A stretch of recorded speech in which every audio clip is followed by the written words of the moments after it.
മൂന്നാമത്തെ പരാതിക്കാരി ഉണ്ടല്ലോ, മൂന്നാമത്തെ ബലാത്സംഗ പരാതിയിൽ രാഹുലിന് ജാമ്യം കൊടുത്തുകൊണ്ട് സെഷൻസ് കോടതി പറഞ്ഞത് ഒരു കാര്യം കൂടി പറഞ്ഞു. ഈ സ്ത്രീക്ക്, പരാതിക്കാരിയ സ്ത്രീയെ മെഡിക്കൽ ടെസ്റ്റ് നടത്തിയിട്ടില്ല. സാധാരണ രീതിയിൽ ഏറ്റവും മിനിമം, അതായത് ഒരു സ്ത്രീ ലൈംഗിക പീഡന പരാതി കൊടുത്തു കഴിഞ്ഞാൽ പോലീസ് ആദ്യം ചെയ്യേണ്ടത് ഇവരുടെ മൊഴി എടുക്കണം, അല്ലെ?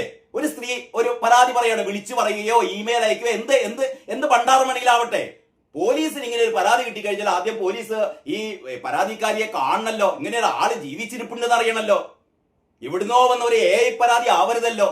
അപ്പൊ പോലീസ് ഇതൊന്നും ചെയ്തിട്ടില്ല. ഈ കാനഡക്കാരി ഇമെയിലാണ് പരാതി കൊടുക്കുന്നത്. ശരി, പോലീസ് രാഹുൽ മാങ്കൂട്ടത്തെ എങ്ങനെയെങ്കിലും പൂട്ടണം, എങ്ങനെയെങ്കിലും ഈ മനുഷ്യന്റെ രാഷ്ട്രീയം അവസാനിപ്പിക്കണം എന്നുള്ളതിന് അച്ചരമായ പോലീസുകാര് രാത്രിക്ക് രാത്രി ഈ രാഹുൽ മാങ്കൂട്ടത്തെ പിടിച്ചു കൊണ്ടുപോകുമ്പോ പോലീസുകാർ ചെയ്യേണ്ടിയിരുന്നത് ആദ്യം തന്നെ ഇങ്ങനെയൊരു പരാതി കിട്ടിയാൽ പരാതിക്കാരിയെ വിളിച്ചു വരുത്തണം. ഇങ്ങനെ ഒരു പരാതി കിട്ടി 3 ദിവസത്തിനകം ഈ സ്ത്രീ ഈ പരാതി ഒപ്പിട്ട് നൽകണം.